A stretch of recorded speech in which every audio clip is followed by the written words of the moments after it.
Hello and welcome to Talkin Baseball. Aaron Nola stays in Philly. The Braves made a ton of moves. The A's are moving, and Trout and Ohtani both to the Dodgers. Say what?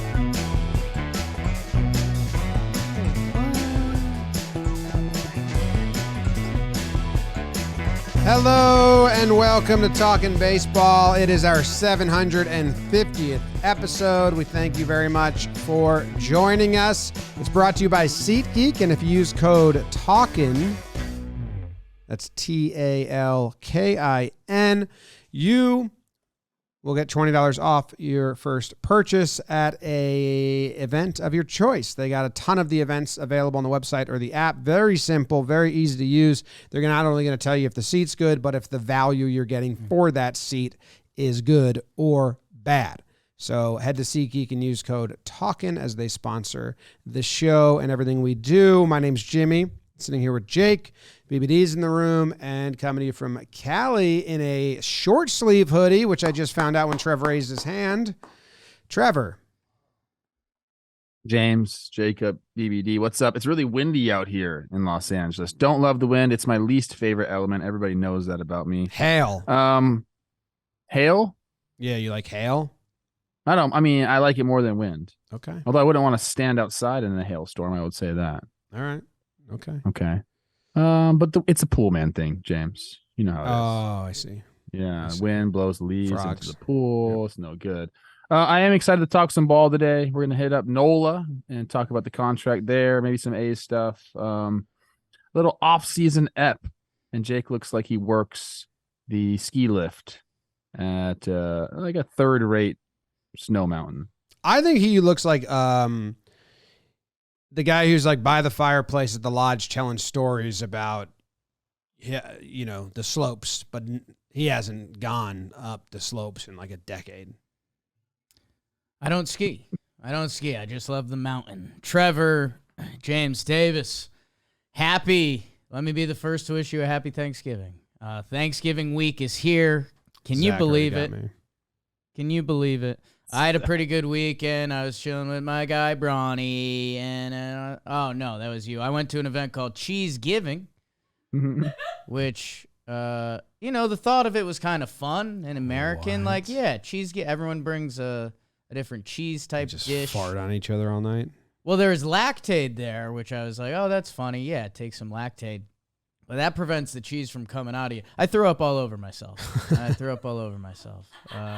was trying to Really? I was trying to pace myself at Cheesegiving, and then cheesecake came out, and there was drinks, and I threw up all over my leg. You raise your hand, Trev. You ate so much cheese that you threw up. That's something that you actually did this weekend? Yeah, man. Was this like a circle of friends at an apartment, or like a function, This like was a circle place? of friends at an apartment. Okay, it wasn't like This is a like a place bad that had YouTube signs. video. Wasn't something you signed up Everyone for. brought a different cheese dish.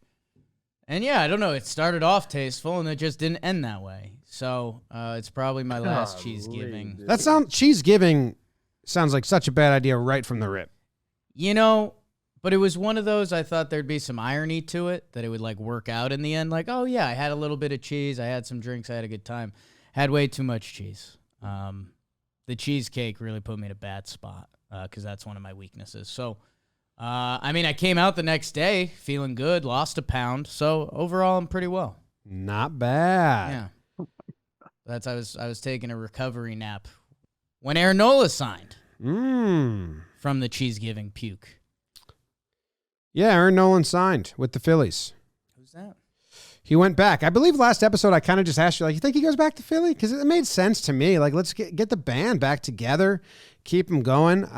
That's what Philly's doing. They got 10,000 more fans on average a game last year than the season before because they started getting, big names, big faces, and they go on deep playoff runs, and they got a good thing going. And I feel like Nola's good. He's also not going to get hurt. He's pitched a lot over his career and it has gone through the whole season. I don't think he's ever gotten hurt. Maybe a stint or two, but I don't think he has any year where you're like, he missed a chunk of these starts. I would have to check the numbers. That's super valuable. But I also think that it's very valuable So just, you want the baseball side and the business side to work in tandem. And this signing, I think, works in tandem really well. Obviously, the baseball side is the more important. He's a good pitcher. He gets what he's worth. Philly needs starting pitchers. If they lose him, they have to go get someone else. But also, as a Philly fan, like, this is awesome. You just went and made 2 deep runs in the postseason. He's been one of your dudes. Keep all the familiar names. Put them on the billboards. Go have some fun. And they got like five more years of this group and this Phillies team being real lovable. Wonder if it ever turns and the third-party fans don't like him, because right now I feel like all of America kind of loves this Philly squad, besides, if you're a team that hates division rivalries. So I was excited when I saw this. I think it makes total sense, too. I mean, knowing Nola, I think him being comfortable there has a lot to do with it.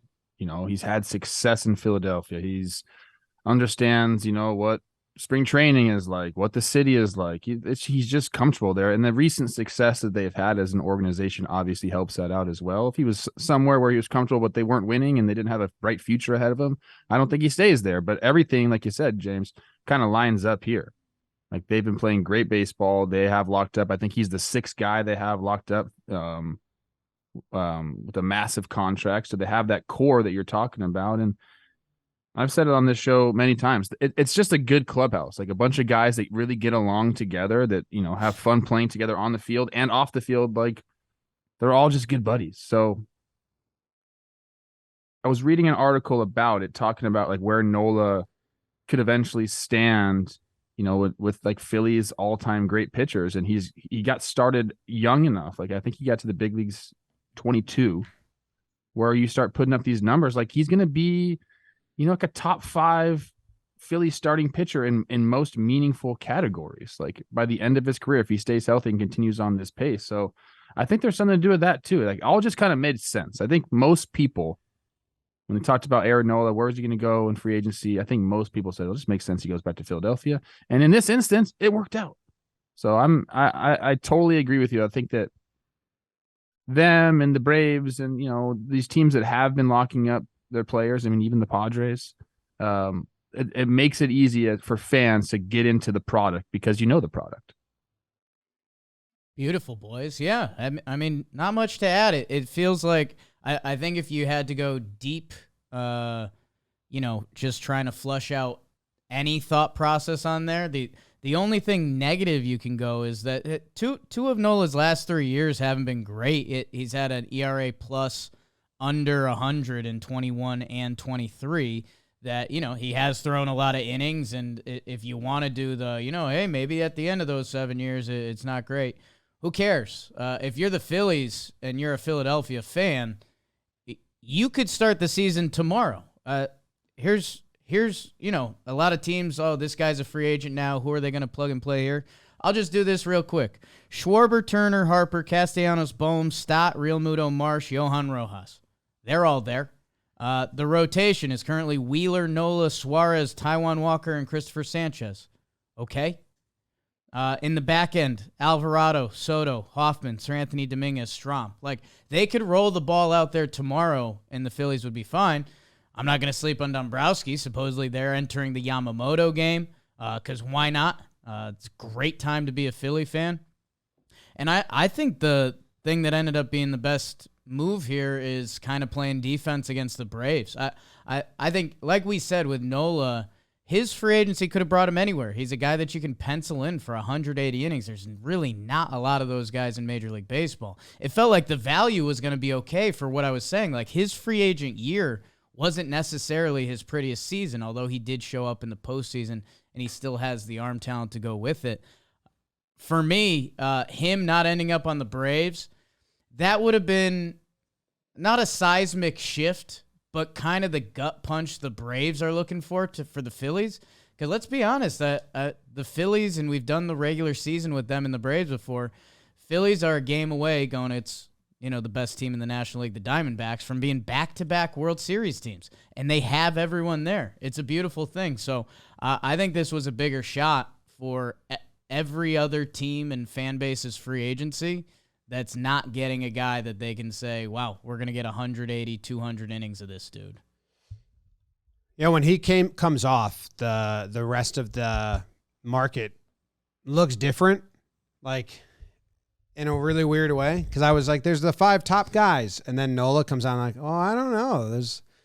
Now you kind of split those guys up differently, and like Yamamoto's gonna. They say he wants 9 years. Okay, so there's only one. Well, it's around 200 million too. So that's one. He's a class of his own now. In that many years, Snell and Monty are both 31. I don't think they're going to get 9 years as starting pitchers till they're 40. I would be surprised if they do, or it's be some funky money. So I think they're going to look for the same years as Nola, but I don't know if they're going to get the same AAV. Maybe. I don't know. And then you got Sonny and Stroman, who are older. They're not going to get 7 years. Are you thinking this? It's 24 point whatever AAV here. Do you think that you're saying that Snell and Monty will get more than that? No, I don't think Monty will get more than that. And I don't think they'll get 7 years. I think they'll get 6 years, maybe 6. Maybe Snell gets like 6 years, 25 mil. There's just much more risk with Snell than Nola because Nola has pitched every year. He's a little more consistent. I said in the video I made, Snell has the higher ceiling, but it's a real like kind of rickety staircase you gotta use to get up there. And some seasons it's just going to collapse, and others you're going to get to the top. But I'm interested what Snell's market and price point is. I think they'll want 6 years. Maybe they ask for 7 now, because we heard that all last offseason was like, well, they paid this guy till his 37-year-old season, so why don't I get paid till I'm 37? And they used that as the benchmarker. So I think Snell and Monty's agents are going to go out there and say, hey, we want our guy to get paid till he's 37. If Nola got paid till he's 37. But I don't know if they're going to get the same AAV or the same years.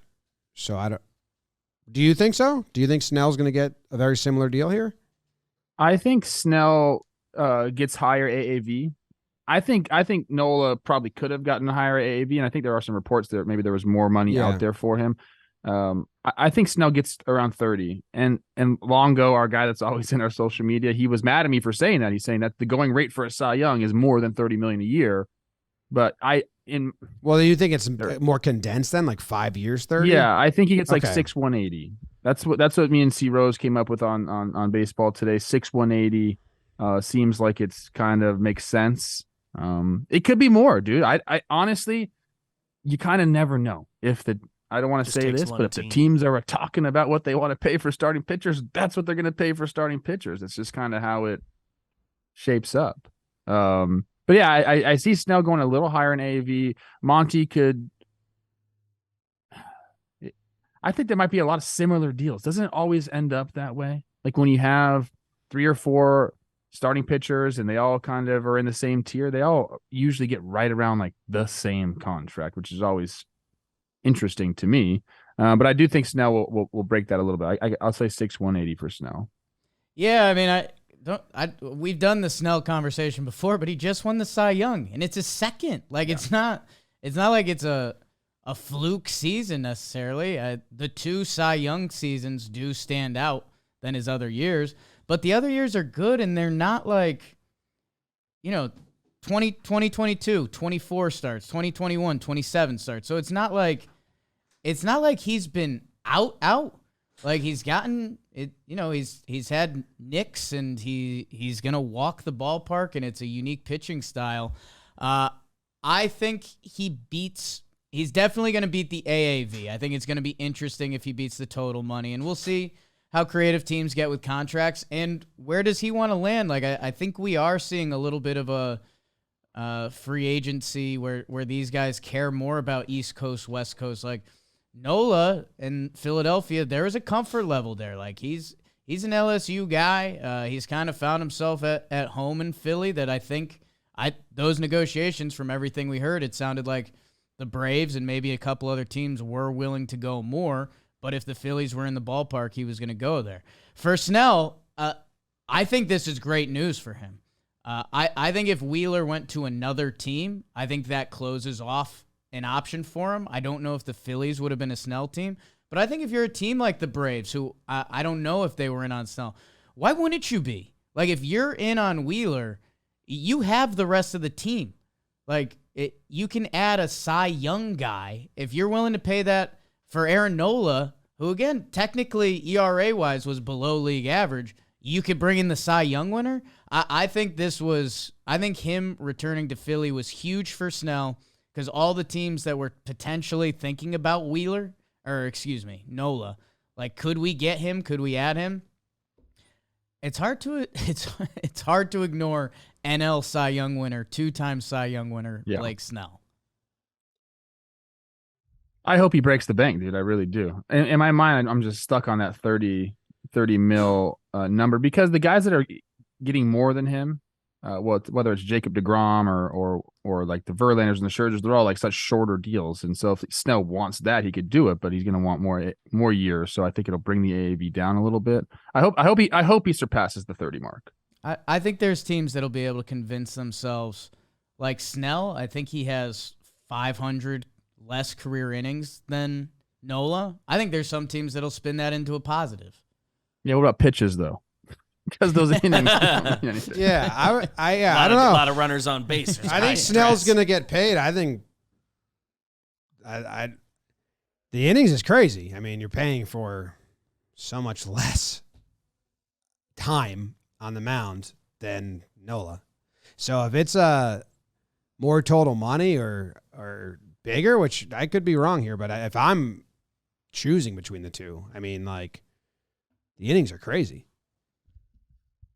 There's going back to Nola, there's a great article for people that are interested in him by Mike Petriello, talking about how he went from being one of the worst people holding runners on, which now there's a stat to measure that, which I love. And he was there with like Lester and all the guys that couldn't even throw the ball to first base. He was right behind those guys. But then in the playoffs, and if we remember correctly, we're watching these games and like guys weren't stealing like we thought they should. And Nola had reintroduced a slide step and kind of corrected that, so he makes this adjustment because he needs to. I don't know why it took him so damn long, to be honest with you. I think that's kind of like on the coaching staff a little bit there. But he made the adjustment. I think that's cool, man. And you show that right before your free agency. Just another thing that Nola, it's another reason why you pay a guy like that, because he's willing to make adjustments even at, 31 or whatever it is.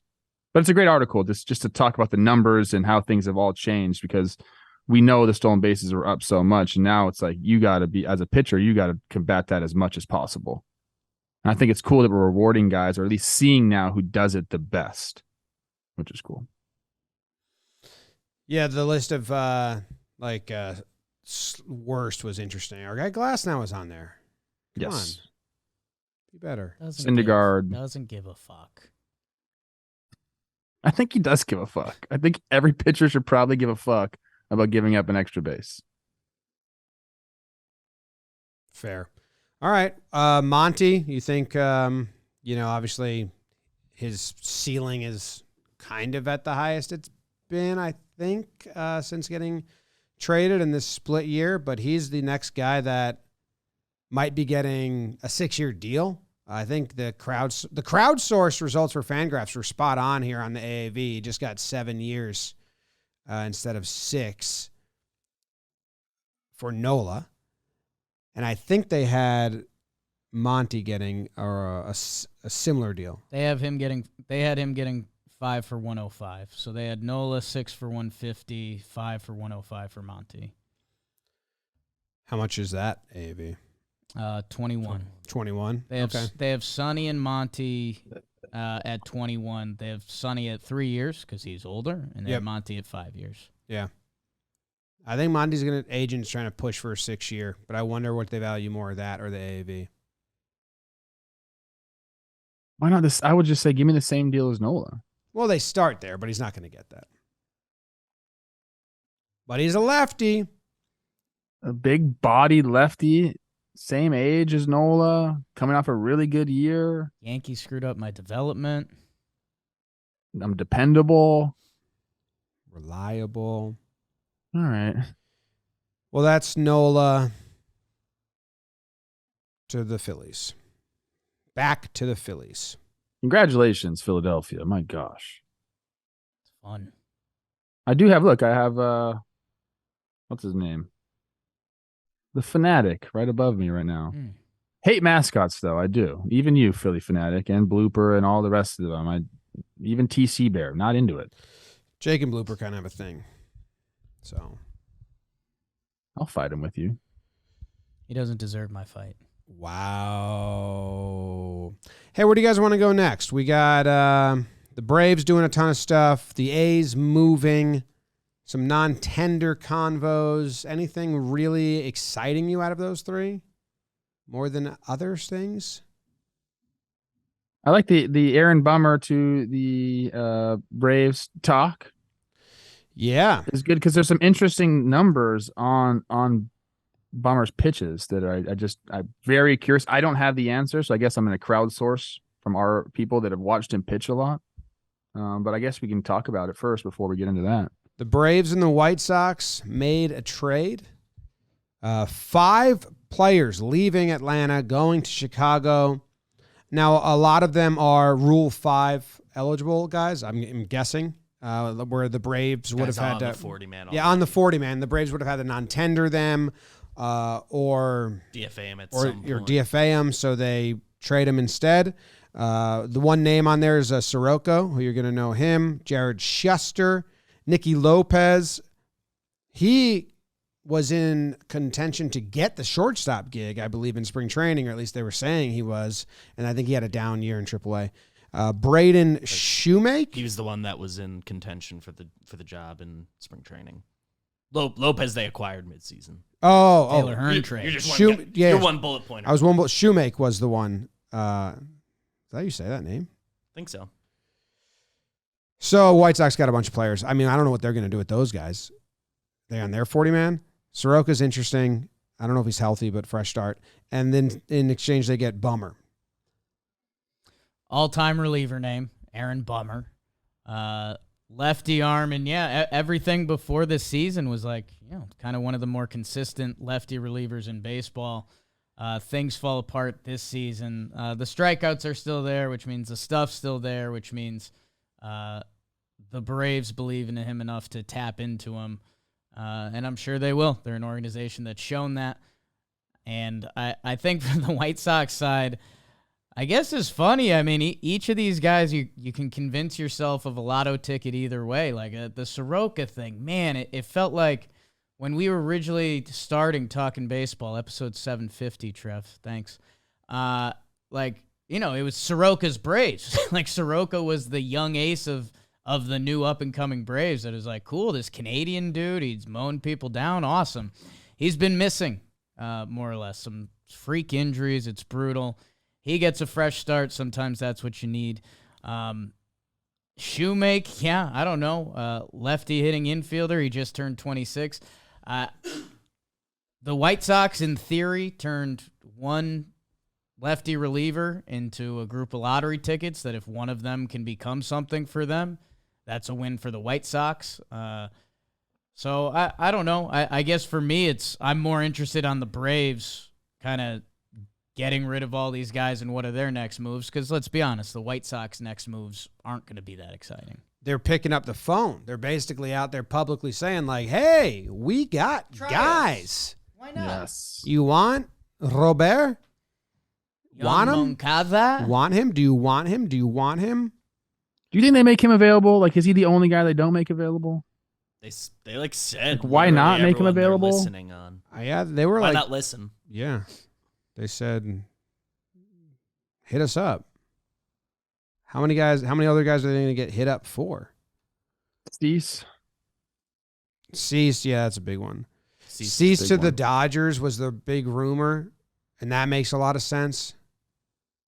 Cease to anyone makes sense. Yeah, but the Dodgers and Cease's skill set, I feel like they love that, and they probably have a little tink in mind. And okay, I think. Speaking of tinks, yeah, is it tweak or tink? Is that a thing? you said We on. both said Tink. We said tinks. I don't know why we said that. Tinks. Tinkering. That's why we said it. 2019, the run value on Aaron Bummer's sinker was 20. Elite.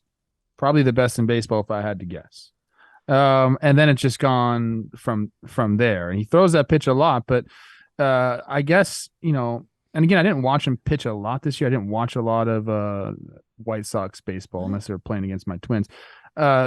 The location was bad. I think the defense was bad. The BABIP was high. All these things account. And that's why if you look at, his FIP, it's still kind of pretty good. It's just the ERA is not there. And the hard hit percentage was high as well. 54.2% hard hit percentage on his sinker this year, as opposed to 39.7 in years past. Like, that's just bad location. So if you're the Braves, you're thinking arm slot. You're thinking, honestly, you're probably just thinking a healthy offseason. Let's get some eyes on him. We'll fix him pretty easily. And I know you can't, and I always say this, so I'm kind of going back on some of my words. I know you can't figure your bullpen out in the offseason. It doesn't work that way, people. But having a guy like this who's had real good success and who you feel like is kind of just one tink or tweak away from regaining that success this is a Braves move, and I love it for them. I really, really do. They're clearing a lot of space. How many spots do they have open on their 40-man right now? Don't know where their 40-man exactly stands, but this move alone opens up 4 spots. So, and then they non-tendered like 4 guys as well, I thought. Few guys, yeah. They opened up a lot of spaces. Darius Vines on that 40-man. I hope the White Sox get something out of this.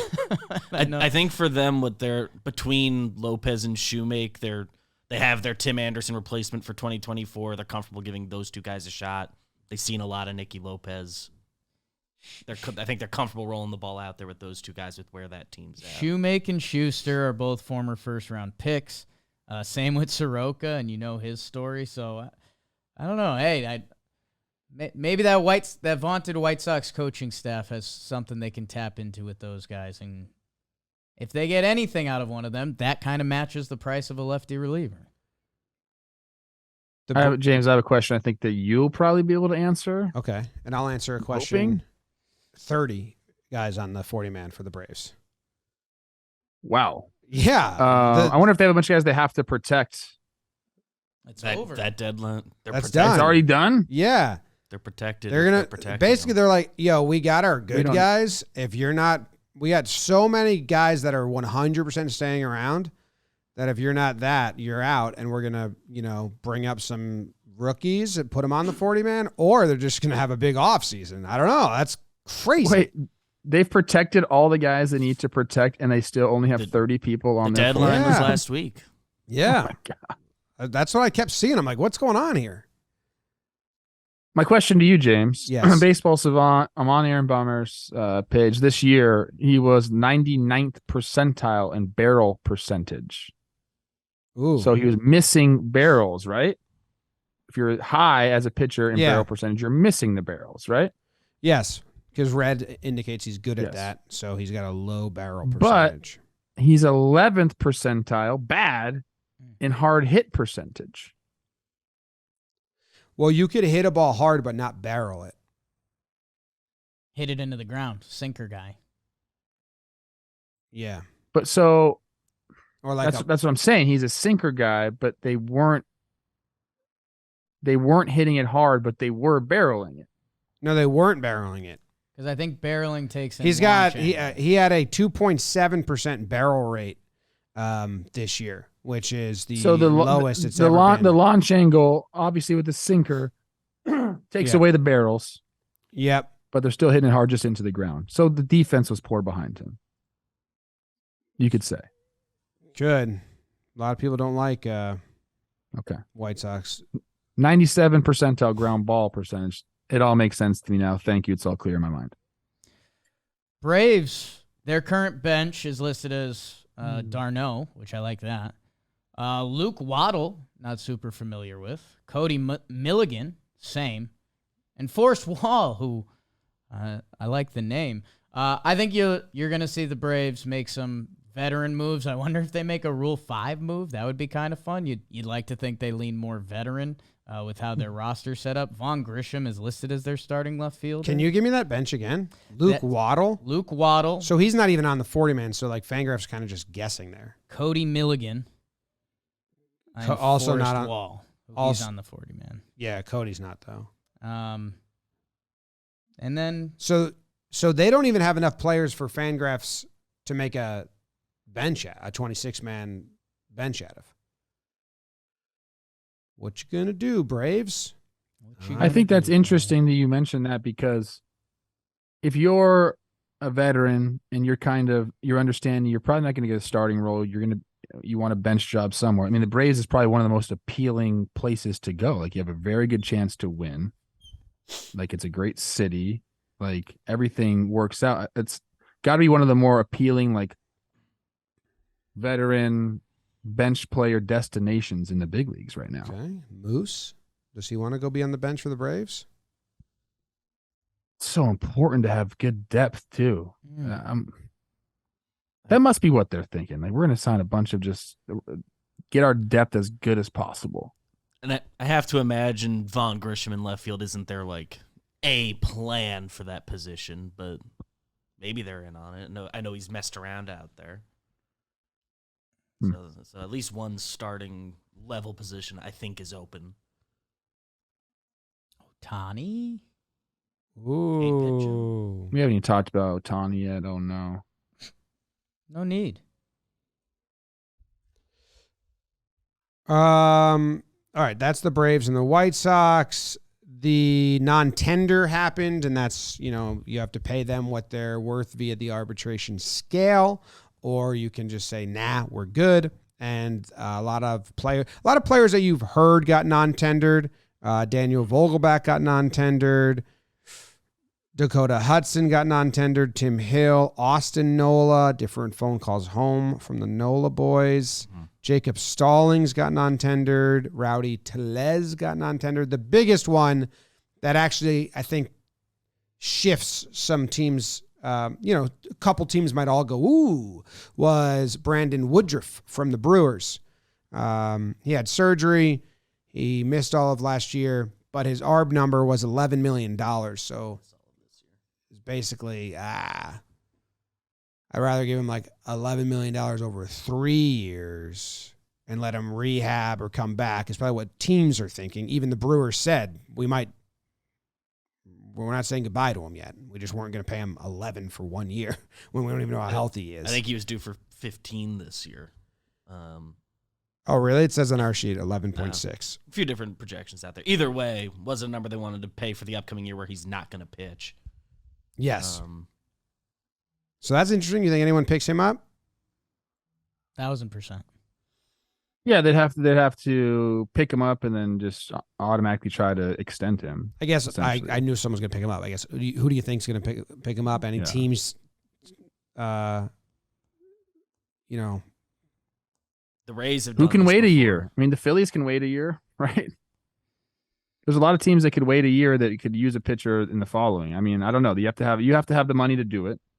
But if you need starting pitching, like, this is a guy that, you're just giving up 1 year, getting him healthy, and then you can have a guy that's been a frontline starter in the big leagues. I think I'd be chomping at the bit if I was a team to go get him. Yeah, I just flip-flopped on myself because I was saying, the value in this is going to come in the 2025 season. He's most likely out for all of next year.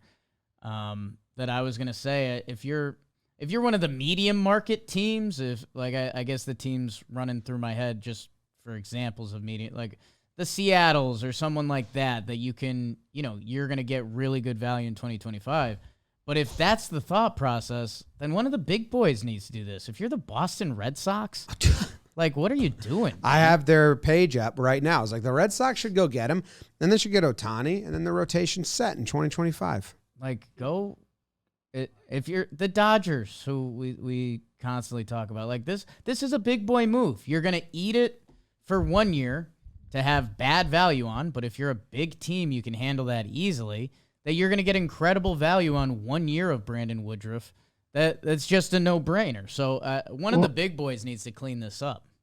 He's not going to make what he was projected to make. That's not what's going to happen. He's non-tenured, so someone's going to sign him as a free agent, and they're going to give him $4 million for this year, something like that. I don't know. There's a certain amount that he has to make, I believe. You can only go a percentage down. He's going to make that, whatever that is, the lowest that they can pay him for this year, and then kind of back up to where you'd expect a guy of his caliber to get, whether that's the 15 to 20 range, if they decide to extend him per year. And I don't know what he wants.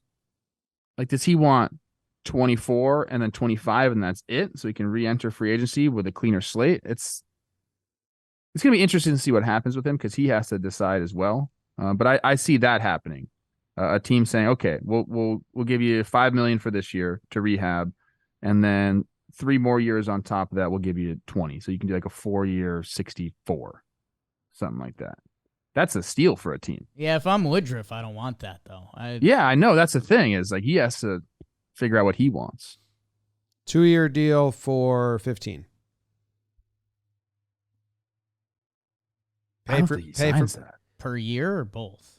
Or both. Whatever, if it was 10, I was more going than off like whatever the he's 10 getting. ARB, 5 for this year, 10 for next. Whatever the ARB is actually going to be, give him that in 2026 or 2025 and give him a couple mil to rehab and spread it out. It's an interesting decision. A lot of guys signed 2-year deals. The Dodgers did this with Tommy Kahnle. The Rays have done this before. Did the Red Sox do it with Paxton, or who did it with Paxton? Evaldi. So it's happened a bunch. Usually they just spread out over the 2 years. Luxury tax wise, yeah, it spreads out. AAV. Like the Rays obviously aren't considered a money spend team, but they've done this move before when Evaldi was coming. They're into it. Yeah. The math that works for a lot of teams.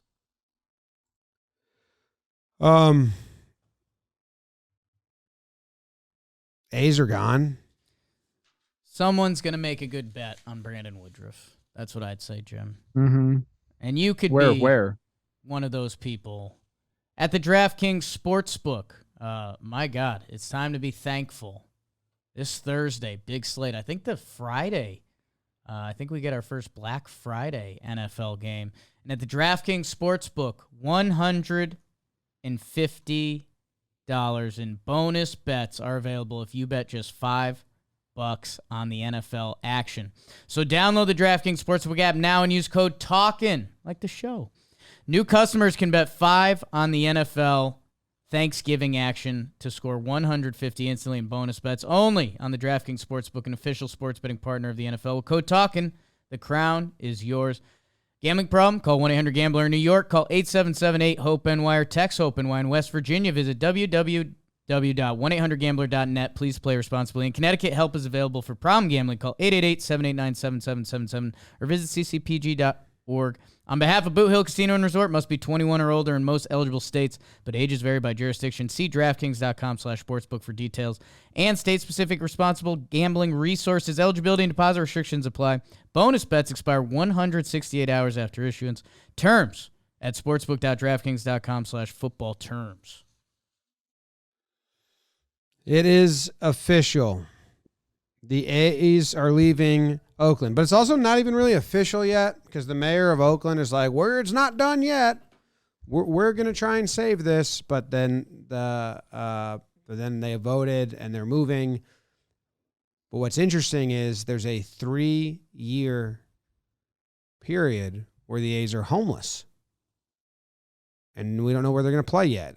Most people think the AAA place in Vegas. I doubt they're going to stay in Oakland for 3 years. Their lease with the Coliseum is like up, so that I think they literally can't unless they offer them like a 3-year lease just so Oakland gets some money, but that would be weird and bad. There's too much bad blood for that. That's how. Yeah. They're playing in Oakland in 2024. Yes. But then 25, 26, 27, they don't have a home. Now, in the history of tough, baseball, man. we've had stuff like, obviously in the COVID season, we had stuff like this. When the Yankees renovated the stadium, the Yankees shared Shea Stadium with the Mets in 76 or whatever that was. Me and Beebs were talking before the show, like I haven't been alive for a relocation in MLB. We've seen expansion teams start when I was a kid, but I haven't done this. In football, they seem to happen overnight where they play. Well, do the Expos count? Expos to Nats? Well, relocation, right? Yeah, I Guess so. guess so. I was like 4, so Do they already have the stadium built For who?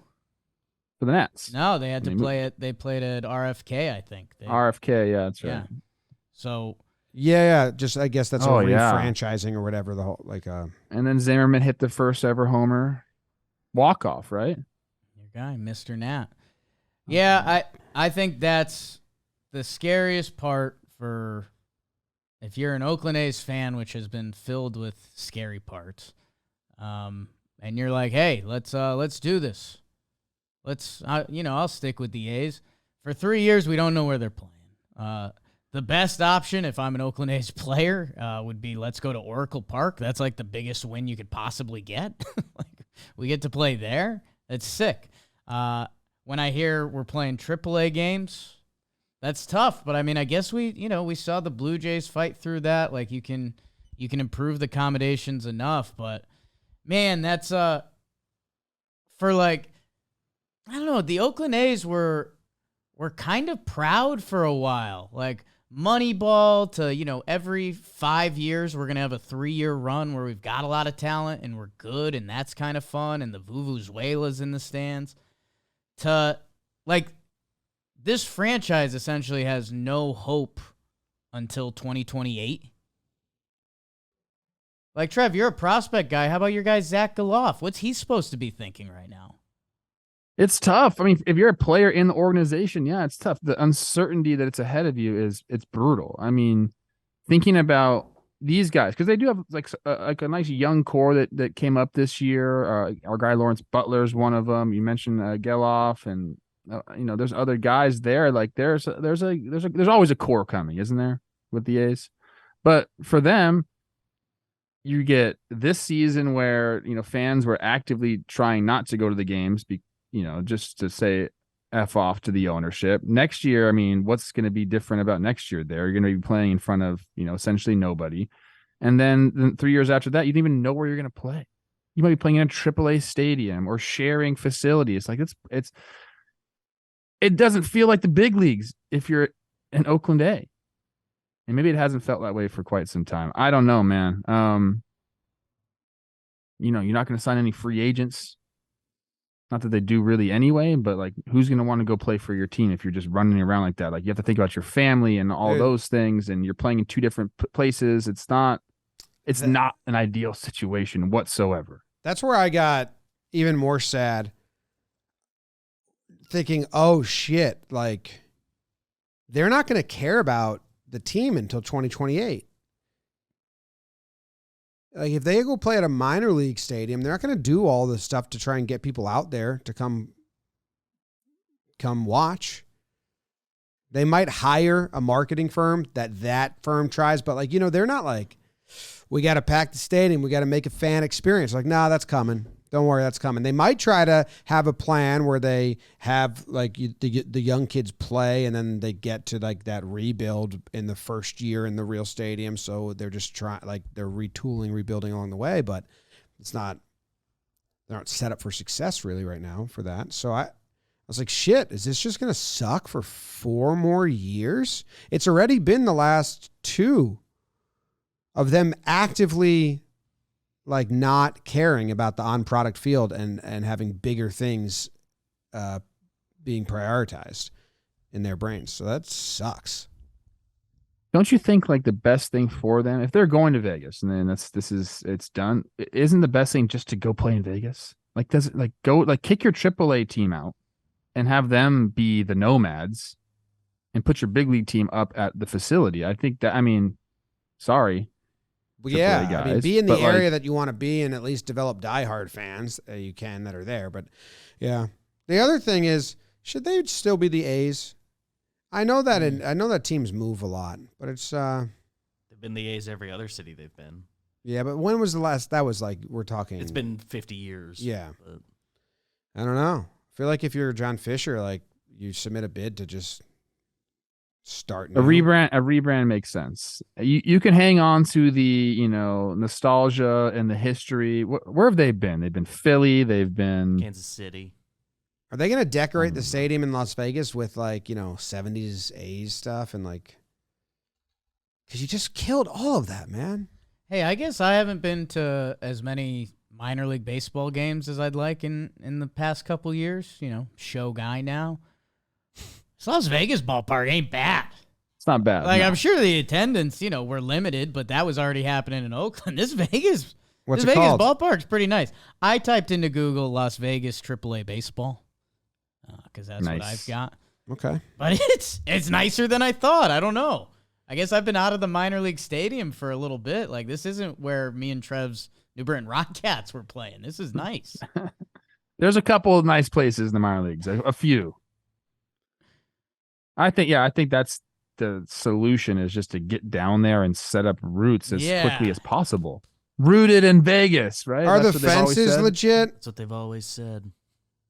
No, the ball's gonna fly. I know, because we get 3 years of that and just have another like home run champ where it's questioned. Ryan Noda. I guess that Ryan is Noda. baseball. It's called Las Vegas Ballpark. Easy fucking enough. Looks like we might have a pool out in right center field. 2 pools going on the West Coast. This is like the Arizona Coyotes playing out of Mullet, whatever that place is called, their college facility. 5,000 people, NHL team. Unlike the A's, the Arizona Coyotes, they have no idea when they're like trying to buy land. Like they're just they just have no idea. No, we're just here. Looks like the capacity of Las Vegas ballpark listed on Wikipedia is 8,100. 8,000. Okay. Yes. Nice. Well, the A's, they didn't fill that a couple times last year. I don't think the A's organization has any issue with that number.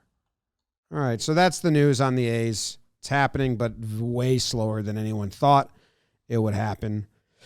Some other little odds and ends to round out and keep you guys well informed. The Rockies acquired Cal Quantrill.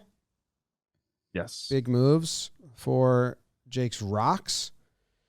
Sorry, Cal. Last night I saw Scott Barlow went to the Guardians. Yep. Guardians and Padres swapped Scott Barlow and Ángel de los Santos. So, Beebs, your thoughts on that? I am confused by, reliever for reliever. I think similar service time left. Just want new guys. Cleveland also signed outfielder Ramon Laser Laureano, to a 1-year contract and avoided arbitration. It's huge. I think the only other thing that I've got that was a surprising one. Kyle Wright to the Royals, our Braves. We talked about their other trade. Kyle Wright, who's probably going to miss all of 2024 with shoulder surgery. You remember he was the 1998 Cy Young winner with his 20 wins a year ago. He's kind of been out of the picture. Braves saved some money.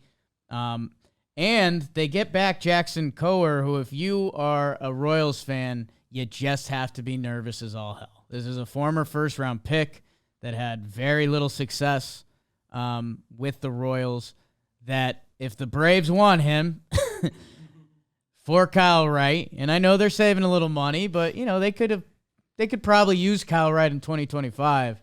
They see something with this guy that the Royals aren't seeing that would make me nervous. Maybe the Braves got rid of Kyle Wright and they're just going to sign Woodruff. They're like, nah, we only got room for one guy rehabbing. Woodruff in Atlanta, that just feels like a fit, huh? Yeah. Keep the beard. It does. I do like when you said Boston for him, if I'm being honest. Oh, also, speaking of Boston, Luis Urias is going to the Mariners because they love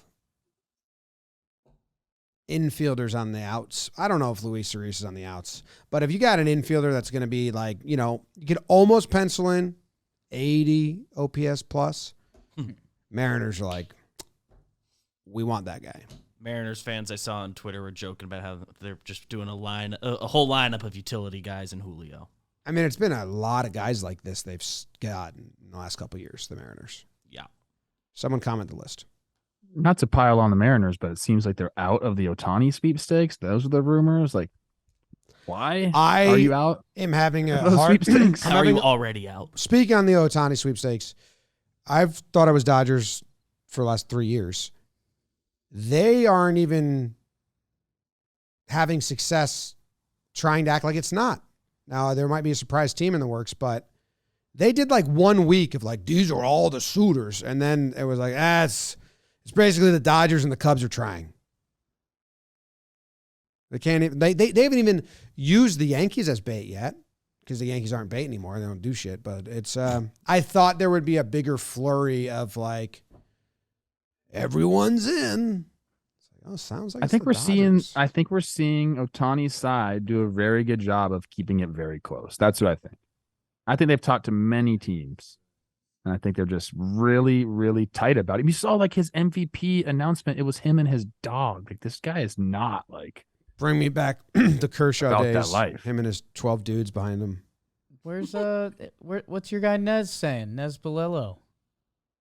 I've purposely not asked him about anything. I just feel like it's not the right thing to do. I did ask him about that glove situation because I was like, Nez, we can't be giving out 1.2 billion gloves. That's not right. Right. And he corrected us on that. But other than that, I haven't asked, man. I don't know. I guess I can. I got some other news on this trip about the Cubs bench coach role and stuff. Wow. Do you want to share those? I can't share, no. Oh. Huge. It's kind of sad news, so. Okay. Oh, my God. They're getting rid of the bench in the dugout? Yeah, the bench is gone. Folding chairs only? Swiss balls. Gabe Kapler's took over. Swiss balls only. You have to sit on them, yeah. No standing desk or a Swiss ball. If you're looking to lose 5 to 10 minutes from your day today, go check out Gabe Kapler's Instagram. Yeah, it's good. Okay. It's unreal. All right. Thank you guys for tuning in. Appreciate you very much. We will keep you informed if anything happens, I guess. It's heating up. Well, Hector Gomez says that Mike Trout and Shohei are going to the Dodgers. I said that at the top of the show. I never followed up. They're both going there. See ya. Jake sucks. Tani to the Cubs. I'm drinking the Kool-Aid. I think so, too. They're valuing secrecy. We're at John Boy Media signing Shohei Ohtani. That'd be sick. We should do that. We don't got that coin? We give that kind of coin goes to Joe's. Think about the attention we get. Chris Rose.